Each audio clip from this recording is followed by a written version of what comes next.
तो कंटिन्यू करते हैं रिवीजन टेंजेंट टू सर्कल्स का।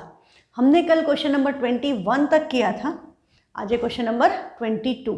आई होप आप साथ में कर रहे हैं और आपको कोई प्रॉब्लम नहीं आ रही है, क्योंकि आपने कोई मैसेज व्हाट्सएप पे भेजा नहीं है। Means I can consider this कि आपको सारी चीज़ें क्लियर है। यदि आप ये सारे क्वेश्चन जो मैं करवा रही हूँ आप सारे ढंग से कर लेंगे तो आपके फुल मार्क्स आ जाएंगे, देयर इज़ नो इशू। आप एनसीईआरटी प्लस जितने क्वेश्चन मैं करवा रही हूँ इतने कर लोगे तो ये आपके लिए सफिशिएंट है। क्वेश्चन नंबर 22 में हमको क्या बोला, इन द गिवन फिगर 24 ये वाला, इसमें हमको क्या दिया है, दो कॉन्सेंट्रिक सर्कल्स हैं, दो कॉन्सेंट्रिक सर्कल्स इस तरह से। अब इसके अंदर आपका सेंटर से एक पॉइंट है, वहाँ से एक तो टेंजेंट जा रहा है बड़े वाले सर्कल पे, एक टेंजेंट जा रहा है छोटे वाले सर्कल पे। दोनों पर एक एक टेंजेंट है। अब हमने इसको सेंटर से ज्वाइन किया, इसको भी सेंटर से ज्वाइन किया। ये थोड़ा सा टेढ़ा चला गया है, ओके, दिस इज ओके। तो ये आपका इस तरह का डायग्राम है। ये पॉइंट्स के नाम हैं O, B, A and P।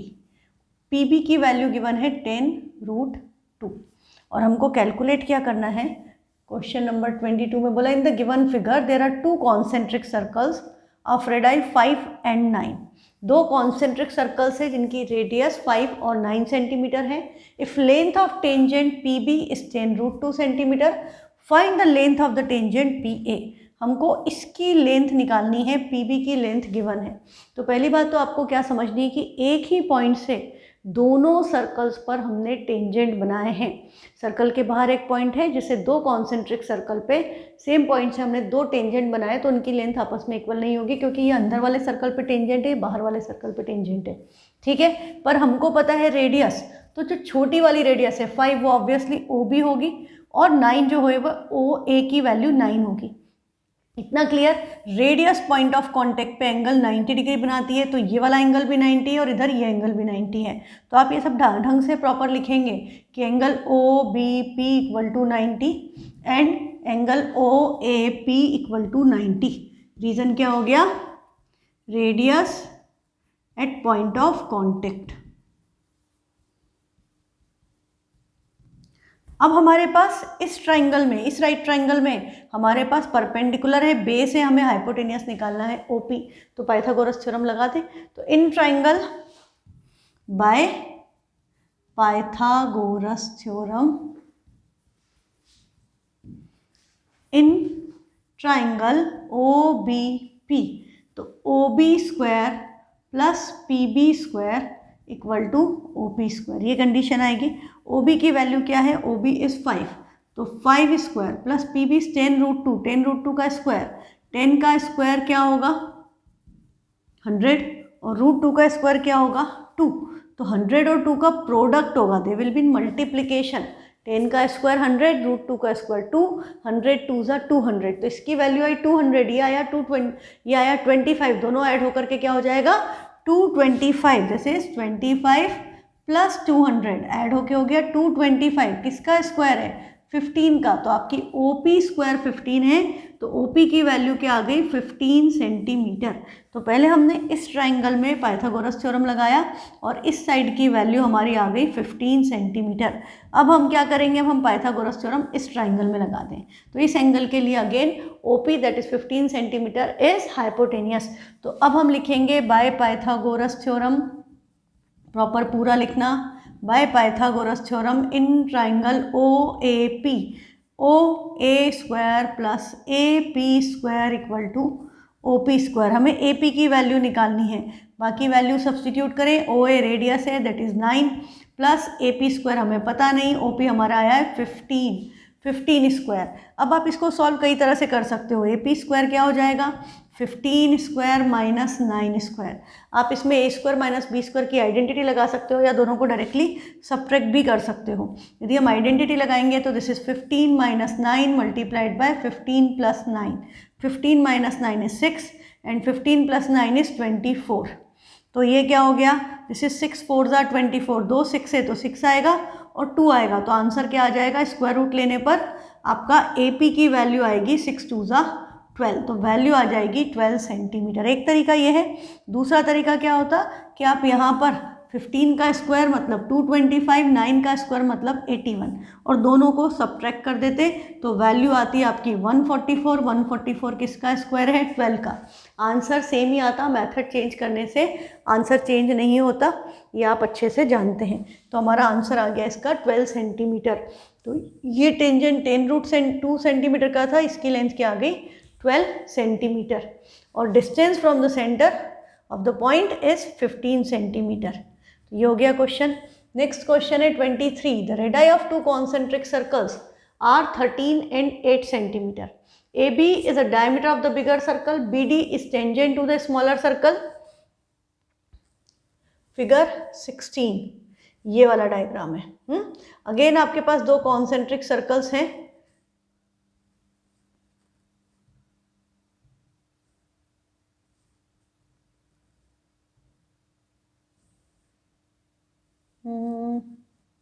इसमें टाइम ज़्यादा लग रहा है ना, इस तरह से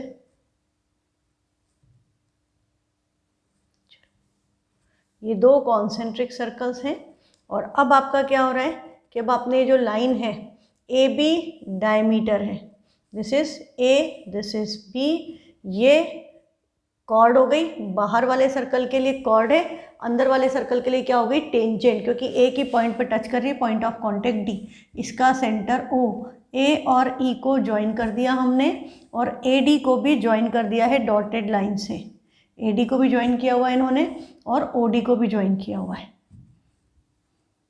ठीक, अब हमको बोल रहा है कि इन द गिवन फिगर क्या क्या है, the radii of two concentric circles are 13 and 8, इन दोनों की रेडियस 13 और 8 है, तो ऑब्वियसली जो बाहर वाला सर्कल है उसकी रेडियस 13 होगी, तो आपका AB की वैल्यू क्या हो गई, AB की वैल्यू हो गई 26, AB इज 26 सेंटीमीटर।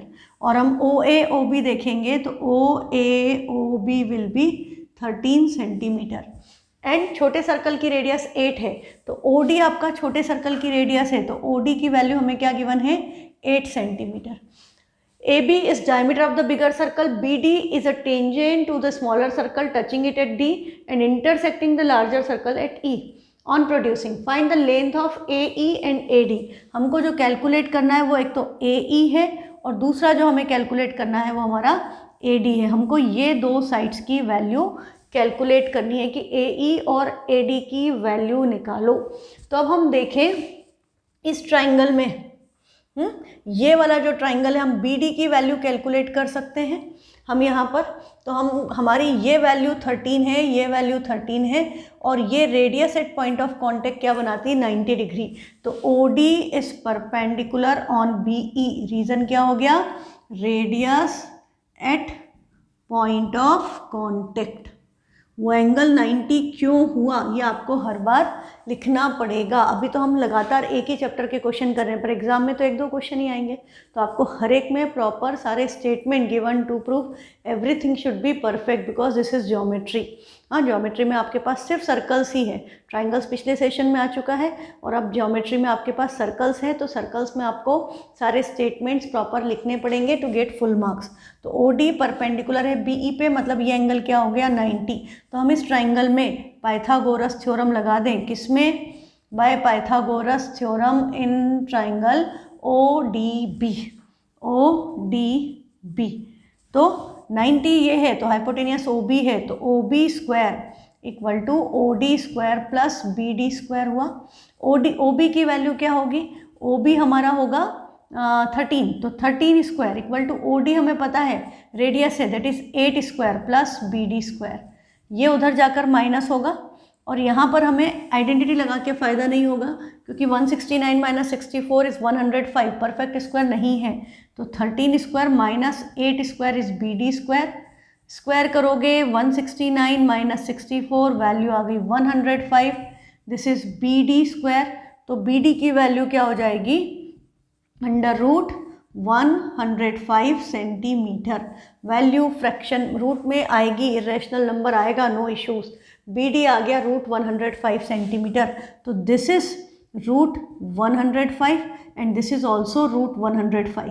इसका रीज़न क्या है? Perpendicular from centre bisects the chord. ये भी आपको प्रॉपर लिखना चाहिए कि OD परपेंडिकुलर है, तो BD इसको लिखने के बाद, इसके बाद आप लिखोगे BD equal to DE equal to √105 centimetre. Reason क्या है? Perpendicular from centre bisects the chord. Perpendicular from centre bisects the chord. तो ये आपकी कॉर्ड बाइसेक्ट हो गई। अब इसी से हमारी AE की वैल्यू निकल आएगी। हम किस ट्राइंगल पे फोकस करें? देखो आप इस ट्राइंगल पे फोकस करो, ये वाले ट्राइंगल पे। तो ये मिड पॉइंट है, AB डायमीटर है, वो ऑब्वियसली मिड पॉइंट हुआ, और ये मिड पॉइंट हो गया क्योंकि ये दोनों आपस में इक्वल है, perpendicular from centre bisects the chord. तो ये वाला भी मिड पॉइंट, ये वाला भी मिड पॉइंट, तो इनको ज्वाइन करने वाली लाइन इस साइड के क्या होगी? Parallel and equal to half of that is midpoint theorem लग जाएगा। तो हम क्या करेंगे? इसके बाद इतना आपने कर लिया, इसके बाद आप करोगे, ओह सॉरी, ओके, इसके बाद हम क्या करेंगे? इतना करने के बाद we will write in triangle ABE, in triangle ABE O and D are midpoints, O and D are midpoints of AB and BE respectively। मैंने यहाँ पर ये शो कर दिया है कि वो दोनों इक्वल है ना, ये मिड पॉइंट है क्योंकि BD DE इक्वल है, perpendicular from centre bisects the chord, ये हमने मेंशन कर दिया, और सेंटर है AB डायमीटर है गिवन ही हमको, तो O क्या हुआ? AB का मिड पॉइंट। तो ये मिड पॉइंट है, तो बाय मिड पॉइंट थ्योरम हम अप्लाई करेंगे, तो OD equal to half of AE। Parallel भी होगा पर हमें यहाँ पैरेलल की रिक्वायरमेंट नहीं है, हमें रिक्वायरमेंट किसकी है? हमें रिक्वायरमेंट है हाफ होने की। तो OD की वैल्यू हमारे पास है, OD 8 है, तो 8 × 2 इक्वल टू AE। तो AE की वैल्यू क्या आ गई आपकी? 16 सेंटीमीटर। तो AE आ गया 16 सेंटीमीटर। सिंपली ये मिड पॉइंट है क्योंकि ये डायमीटर है और ये सेंटर है, तो दोनों तरफ रेडियस, तो मिड पॉइंट ही होता है, डायमीटर का मिड पॉइंट होता है सेंटर।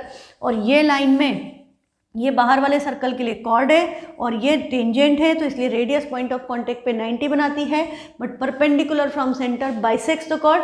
तो बड़े वाले सर्कल की कॉर्ड होने के कारण और ये परपेंडिकुलर होने के कारण वो बाइसेक्ट हो गई।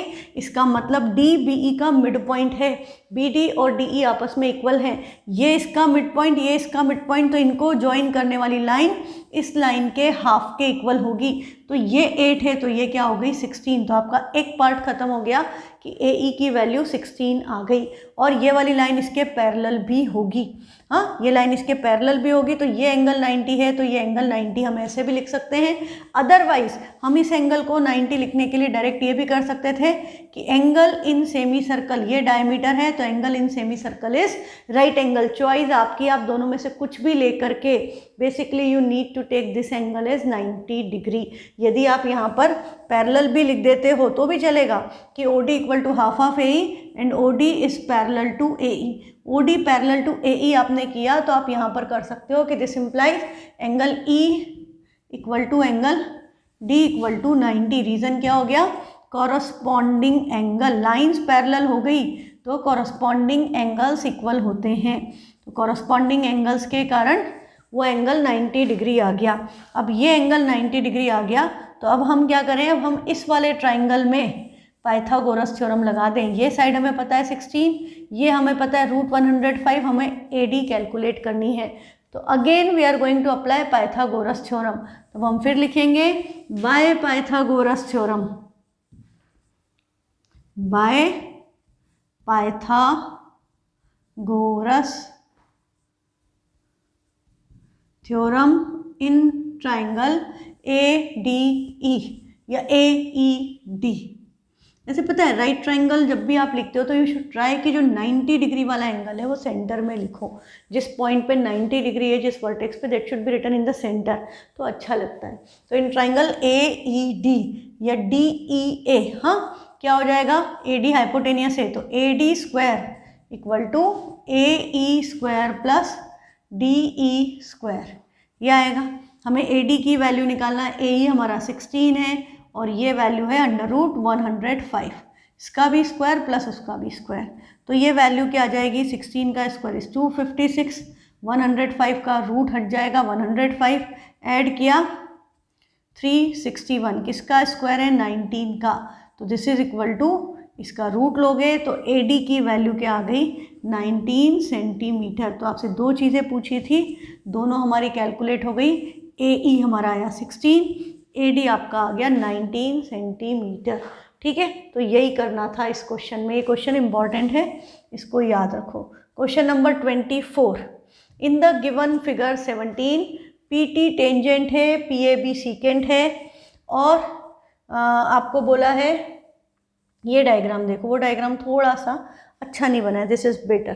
पी टी टेंजेंट है, इस सर्कल में ये वाली लाइन जो है ये तो टेंजेंट है, और ये लाइन जो है दिस इज सीकेंट, जो सर्कल को इंटरसेक्ट करके चली गई, तो दैट इज सीकेंट। तो मतलब पी ए और पी टी इक्वल नहीं हो सकते, क्योंकि पी ए टेंजेंट नहीं है, पी ए सेकेंड का पार्ट है। ठीक है, तो ये बात दिमाग से निकाल लेना कि P T equal to P A वो नहीं होगा। और हमने ओ पी को ज्वाइन किया, और हमें क्या गिवन है, in the given figure secant है, टेंजेंट है, ओ एन परपेंडिकुलर है to the chord A B, और ए बी कॉर्ड है जिसके ऊपर ओ एन परपेंडिकुलर है, ए बी कॉर्ड है उसके ऊपर ओ एन परपेंडिकुलर है, ये हमें गिवन है, और ओ टी ये टेंजेंट है, ये डायग्राम है।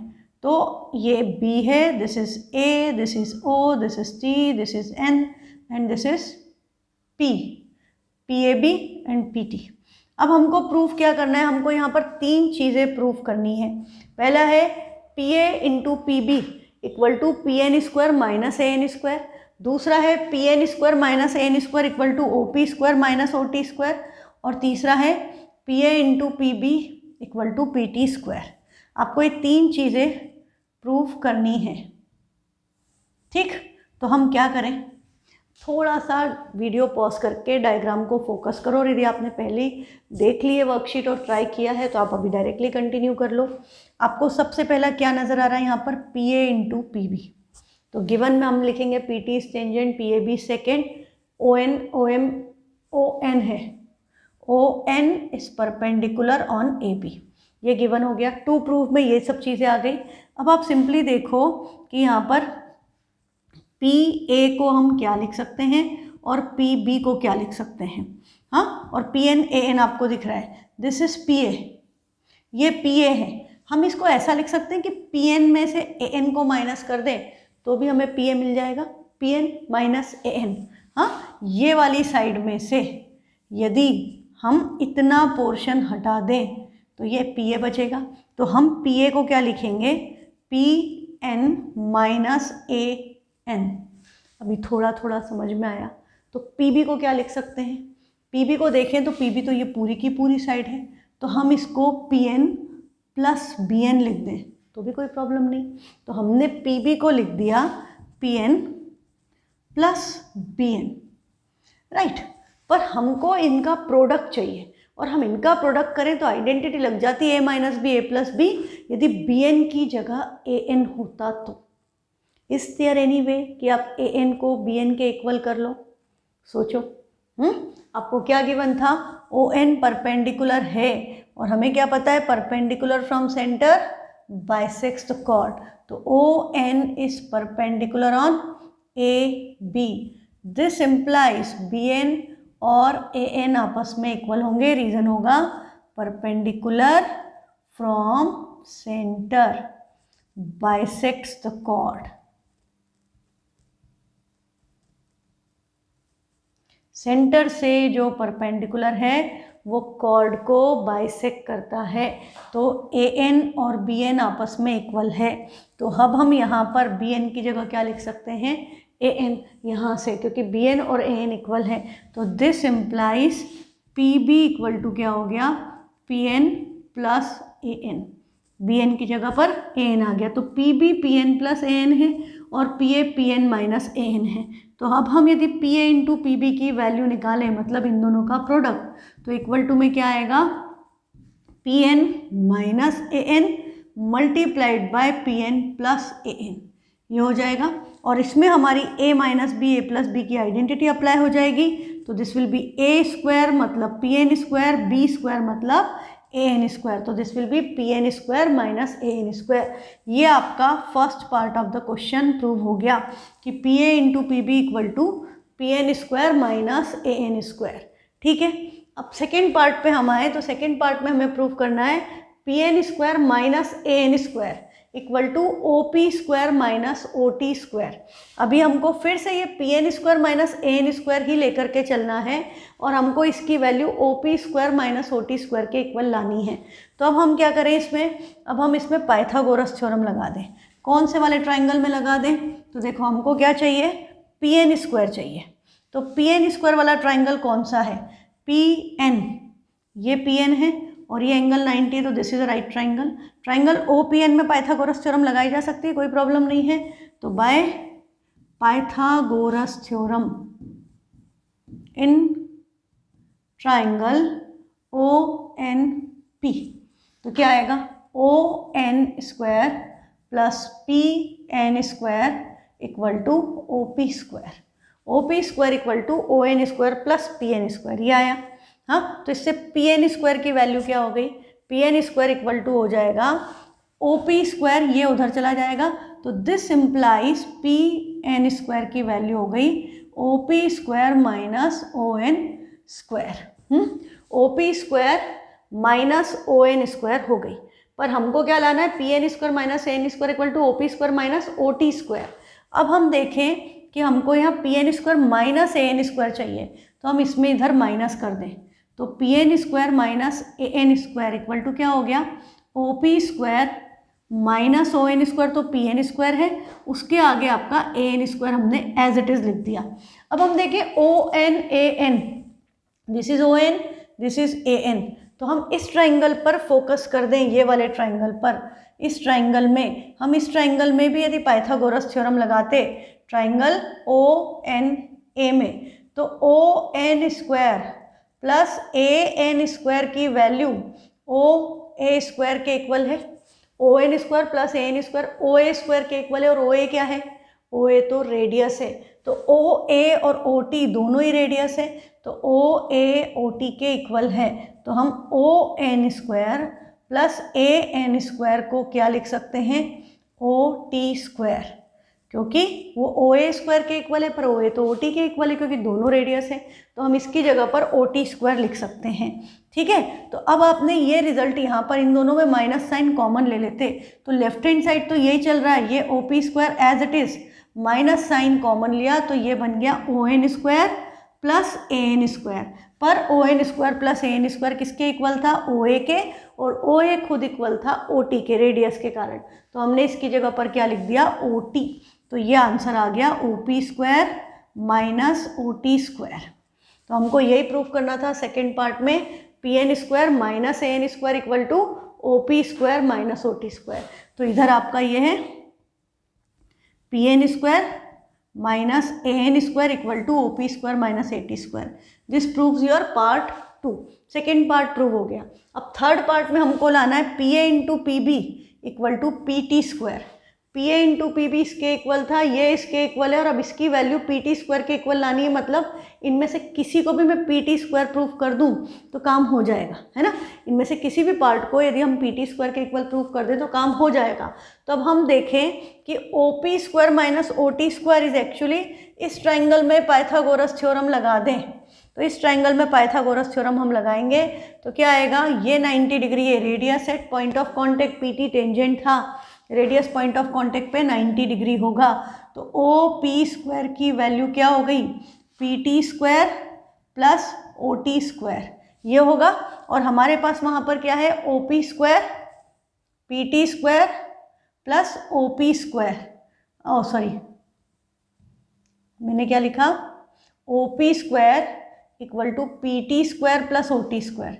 P T square plus O T square, और मेरे पास इधर वैल्यू किसकी थी, O P square minus O T square की, तो ये ओ टी स्क्वायर इधर जाएगा तो ये क्या बन जाएगा, O P square minus O T square.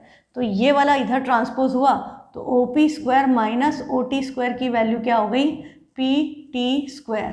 तो O P square minus O T square P T square के इक्वल है, तो हमने इसकी वैल्यू क्या प्रूव कर दी कि this is P T square. पर P N square minus A N square P T square के इक्वल है, पर P N square minus A N square खुद किसके इक्वल था, P A into P B के। तो इसका मतलब P A into P B की वैल्यू भी किसके इक्वल हो गई, पी टी स्क्वायर के, हेंस प्रूव्ड। थोड़ा सा लंबा है सॉल्यूशन, पर आपको क्या पता चल रहा है, आपको इसमें एक तो पाइथागोरस थ्योरम किस किस ट्राइंगल में लगाया, अब हम इसको समराइज करें तो आपको याद रहेगा। एक तो इस ट्राइंगल में लगाया 1, एक इस ट्राइंगल में लगाया 2, एक इस ट्राइंगल में लगाया 3। इन तीनों ट्राइंगल में हमने पाइथागोरस थ्योरम अप्लाई किया है ना। तो अब इसको फिर से एक बार आप समझो कि आपने क्या किया इस क्वेश्चन में। सबसे पहले तो ये perpendicular from centre bisects the chord, तो ए एन और बी एन आपस में इक्वल थे। हाँ, तो हमने सबसे पहले क्या किया कि हमको P A into P B लाना था, तो आप इधर से भी चल सकते हो, आप ये P N square minus A N square की P A into P B आप ले लो, और P N square minus A N square को क्या लिख दो, P N minus A N multiplied by P N plus A N, हम ऐसे भी कर सकते हैं। अब पी एन में से ए एन माइनस हुआ तो ये क्या बचेगा, दिस इज पी ए, और P N plus A N को हम नेक्स्ट स्टेप में क्या लिख दें, P A plus B N, क्योंकि A N B N equal है। फिर P A plus B N, P N plus B N, P N N, P N plus B N will become P B, तो ये आपका हो गया P A into P B. इस तरह से भी कर सकते हो, या आपने पी ए पी बी लेकर के, जैसे हमने पहले सब्सटीट्यूट किया कि पी ए को हमने लिखा P N minus A N, और पी बी को हमने लिखा P N plus B N, और बी एन को हमने लिख दिया ए एन। तो फिर उन दोनों का प्रोडक्ट किया तो A square minus B square की आइडेंटिटी लग गई, तो P N square minus A N square equal to P A into P B. This is how we will prove first part. फिर सेकेंड पार्ट के लिए हमने क्या करना है, हमको पाइथागोरस थ्योरम लगाना है 3 बार। एक बार तो लगाना है ट्राइंगल ओ पी टी में, एक बार लगाना है ट्राइंगल ओ एन ए में, एक बार लगाना है ट्राइंगल ओ एन पी में। तीनों में पाइथागोरस लगाना है। हाँ, तो बाय पाइथागोरस थ्योरम इन तीनों ट्राइंगल में लगा के कंडीशन लिख दो। ओपीटी में इसमें radius at point of contact 90 degree लिखना पड़ेगा, ये तो परपेंडिकुलर गिवन है तो इसका कोई प्रॉब्लम नहीं है। वहाँ पर आपने टेंजेंट के कारण एंगल 90 लिया है तो यू शुड राइट डाउन कि radius at point of contact 90 degree. OPT में लगाया तो क्या आएगा, O P square equal to O T square plus P T square, एक कंडीशन ही आ गई। ओ एन ए में लगाया इस वाले में तो O A square equal to O N square plus A N square आ गया, कंडीशन नंबर 2। और ओ एन पी में लगाया, ओ एन पी में तो O P square equal to O N square plus P N square, ये आपकी कंडीशन नंबर 3। अब हमको इससे लाना क्या था, P N square minus A N square की वैल्यू, तो हमने इससे पी एन स्क्वायर की वैल्यू निकाली तो ये इधर चला गया, तो O P square minus O N square equal to P N square हो गया। हाँ, O P square minus O N square equal to P N square हो गया, और P N square minus A N square चाहिए था, तो हम यदि इन दोनों को डायरेक्टली माइनस कर देते, ये जो हमारी ऊपर वाली कंडीशन आई थी ना, मैं बजाय ये करने के, देखो ये जो कंडीशंस थी मैं इन दोनों को डायरेक्टली सब्ट्रैक्ट कर देती, इन दोनों कंडीशंस को, तो यहाँ माइनस यहाँ माइनस यहाँ माइनस, तो ये O N square minus O N square तो कैंसिल हो गया, और ये बचेगा, इसको ऊपर इसको नीचे लिख लो। हाँ, इनको ऊपर नीचे लिख लो, तो ये आपका होता P N square plus O N square equal to O P square, और उधर होता A N square plus O N square equal to O A square, नहीं तो साइन चेंज करना पड़ेंगे। अब हम इन दोनों को डायरेक्टली माइनस कर देते हैं तो ये कैंसिल हो गया। इधर आपका क्या आ गया, P N square minus A N square, और इधर आ गया O P square minus O A square. पर ओ ए आपकी क्या है, O A is radius and so is O T, ये दोनों रेडियस हैं, तो हम ओ ए को क्या लिख देंगे कि O A equal to O T equal to radius. तो ये आपका सेकेंड पार्ट प्रूव हो गया कि O P square minus O T square, P N square minus A N square equal to O P square minus O T square. अब O P square minus O T square इसको इधर transpose कर दें तो that is equal to P T square. From that condition you will get this is equal to P T square, कि P N square minus N square P T square के equal है. पर P N square minus N square हमने P A into P B के equal prove किया था, तो P A into P B equal to P T square. This is how this 3 parts can be proved. अब आप थोड़ा सा practice करोगे तो you can right all the things comfortably. Practice करनी पड़ेगी इस क्वेश्चन की. अब है question number 25. If the angle between two tangents drawn from an external point P to a circle of radius A and center O is 60, then find the length of OP. अब ये जो question है ना बेटा, trigno पे based होते हैं. ये क्या बोल रहा है, angle between two tangents drawn from an external point P to a circle with centre O of radius A. इसकी रेडियस क्या दी है, A, and centre is 60. Angle between two tangents, ये जो एंगल है हमको ये एंगल गिवन है 60 degree. P A P B आपके टेंजेंट्स हैं and angle between the tangents, जहाँ से एंगल टेंजेंट ड्रॉ हो रहे हैं वो एंगल हमें क्या गिवन है 60 डिग्री. और हमको निकालनी है लेंथ किसकी, ओपी की. तो अभी आप ये कंसेप्ट करोगे तो आप सीख जाओगे कि क्या होगा. पहली बात तो radius at point of contact 90 degree, तो ये एंगल आपका 90 है. Angle O A P equal to 90. Reason क्या हुआ, radius at point of contact. ठीक है.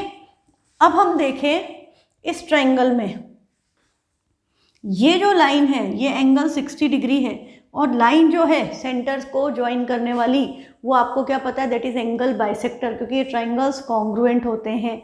हमने जब length of tangent from same point to circle is equal proof किया था तो हमने ये कॉन्ग्रुएंट करके ही किया था. ज़्यादा नंबर में आए तो आप इन ट्रायंगल्स को कॉन्ग्रुएंट करो कि radius point of contact 90, RHS से ट्रायंगल कॉन्ग्रुएंट. हाँ, ये वाली साइड इसके इक्वल है, ये कॉमन है और इवन ये भी इक्वल है. आप SSS लगा लो, RHS लगा लो, चॉइस आपकी है. तो ये ट्रायंगल्स कॉन्ग्रुएंट होंगे. तो CPCT से आपका क्या आएगा, angle APO equal to angle BPO equal to 60 का हाफ, दैट इज 30 डिग्री. हाँ, ये जो लाइन है सेंटर से पॉइंट जहाँ से टेंजेंट आ रहा है उसको ज्वाइन करने वाली लाइन, ये जो टेंजेंट्स के बीच में एंगल बना होता है उस एंगल की बाइसेक्टर होती है. तो ये एंगल आपका क्या आ गया 30, और ये एंगल भी क्या आ गया 30 डिग्री. ये बात आपको याद रखनी पड़ेगी, बहुत क्वेश्चंस में काम आएगी. अब आप देखो कि ये एंगल 90 डिग्री है और ये टेंजेंट बना है, तो ये तो हाइपोटेनियस है और ये क्या हो गया, बेस. हाँ, अब मुझे रिलेशन किस में चाहिए, परपेंडिकुलर और हाइपोटेनियस में, क्योंकि मुझे हाइपोटेनियस चाहिए in terms of radius and radius is perpendicular in this particular question. तो यहाँ हमको थोड़ी सी ट्रिग्नोमेट्री यूज़ करना पड़ेगी. तो परपेंडिकुलर और हाइपोटेनियस में कौन सा रेशियो यूज़ होता है, साइन थीटा. कोसेक भी यूज़ कर सकते हैं बट हमको पता है कि साइन प्रेफरेबल होता है ना. तो हम यहाँ पर साइन थीटा लगा दें कि in triangle OAP sine 30, angle क्या हो गया 30. तो साइन 30 इक्वल टू क्या होगा, OA upon OP. This is equal to OA upon OP. Sine 30 की वैल्यू हाफ है और OA रेडियस है, तो OP की वैल्यू क्या हो जाएगी 2R. तो आपको यही रिलेशन निकालना था. आपको लेंथ ऑफ OP निकालनी थी इन टर्म्स ऑफ रेडियस. यदि आपको रेडियस दी होती 5 तो OP आ जाता 10, रेडियस दी होती 6 तो OP आ जाता 12, रेडियस दी होती 1 तो OP आ जाता 2. OP किसके इक्वल आ गया, डायमीटर के. तो अब एक और बात याद रखो, यदि तुमको बोल दे कि ये एंगल 60 है तो ये वाली साइड डायमीटर के इक्वल आएगी. सेंटर से उस पॉइंट को ज्वाइन करने वाली लाइन की लेंथ हमेशा किसके इक्वल होगी, that will be always equal to diameter of the circle. ठीक है, एक रिजल्ट ये आप याद रखें, प्रूफ करना आप सीख गए हैं. दूसरी बात, यदि हम इस A और B को ज्वाइन करते तो ये जो ट्राइंगल है वो ट्राइंगल क्या बनता है in that case, equilateral triangle. क्यों बनता, क्योंकि ये एंगल 60 है और ये length of tangent from same point to circle is equal and angle opposite to equal sides are equal. तो ये दोनों एंगल इक्वल और ये angle 60. Angle sum property of triangle लगाते x प्लस 60 इक्वल टू 180. तो 2x इक्वल टू 180 माइनस 60 120. तो x की value आती है 120 divided by 2 that is 60 degree. तो ये एंगल भी 60, ये एंगल भी 60, तो ये तीनों साइड्स आपकी क्या हो जाती, इक्वल, बिकॉज ट्राइंगल क्या बन गया, इक्विलेटरल ट्राइंगल। तो कभी भी आपको बोला है टेंजेंट्स इंक्लाइंड है एक दूसरे को 60 डिग्री पे, तो पहली बात तो पॉइंट ऑफ कॉन्टेक्ट से, सॉरी जिस पॉइंट से टेंजेंट ड्रॉप हुआ है उससे सेंटर को ज्वाइन करने वाली लाइन डायमीटर के इक्वल होगी, नंबर 1। नंबर 2, टेंजेंट्स के साथ जो पॉइंट ऑफ कांटेक्ट को ज्वाइन करके लाइन जो बनेगी, वो जो ट्राइंगल बनेगा that will B equilateral triangle. मतलब यदि हमको इन तीनों में से यदि टेंजेंट की लेंथ दे देते या ए बी की लेंथ दे देते तो हम ये सारी साइड्स निकाल सकते हैं, है ना। और एंगल क्या आएगा, 60 डिग्री। कभी उल्टा रिलेशन दे दिया कि ओपी जो है वो डायमीटर के इक्वल है, तो एंगल क्या होगा, तो ये वाला एंगल 30 आएगा, पूरा एंगल क्या हो जाएगा, 60। ये अभी हम आगे जब क्वेश्चंस करेंगे तो आपको बहुत सारे कंसेप्ट इस पे मिलेंगे। तो this is very important concept. ये ट्रिग्नोमेट्री यूज़ करना टेंजेंट टू सर्कल्स में बहुत ही इंपॉर्टेंट है। ये 3-4 क्वेश्चंस हैं 30-60 पे ही आते हैं, है ना। तो वो अभी आप करोगे तो आपको बिल्कुल प्रैक्टिस हो जाएगी and you will find them familiar. अभी पहली बार करोगे तो आपको बहुत सारी चीज़ें टफ लग रही होंगी, मुश्किल लग रही होंगी कि क्या क्या हो रहा है, पर अभी एक बार आप कर रहे हो ना तो आपका माइंड हर डायरेक्शन में सोचने लग गया कि भाई ऐसे भी कर सकते हैं, we can think in this way, है ना। कि एंगल्स हम प्रॉपर्टी लगाना है, angle opposite to equal sides लगाना है, रेडियस है तो इक्वल है तो side opposite to equal angles are equal, सारी चीज़ें ट्राइंगल्स की यूज़ होती हैं। तो आप धीरे धीरे you will be expert in the tangent to circles, there will be no problem, पर साथ साथ प्रैक्टिस करो, ठीक है। मिलते हैं कल की क्लास में, थैंक यू।